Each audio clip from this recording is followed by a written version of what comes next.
अधिकारी तयार नाहीत. म्हणजे अधिकाऱ्यांनी विधानसभा टेकन फॉर ग्रांटेड केलेलं आहे.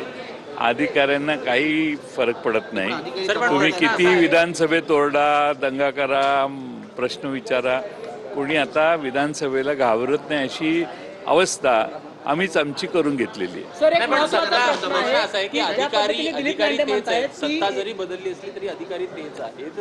वारंवार अशा प्रकारच्या घटना या घडताना तर दिसत आहेत, मात्र सत्तेत असलेले आताची जी नेते आहेत ते कुठंतरी कारवाई करायला दजावत आहेत का, हा देखील एक प्रश्न नाही. सत्ता जाहीरनाम्यात तुम्ही असं लिहिलं का की आम्ही सत्तेवर आल्यावर या सर्व अधिकाऱ्यांना घालवू, नवे अधिकारी करू आणि राज्य व्यवस्थित चालवू? तसं काहीच नाही.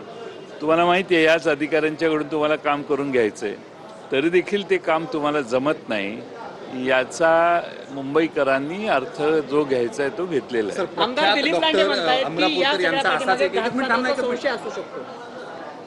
नाही तर काय, काहीच नसेल तर या देशामध्ये काहीच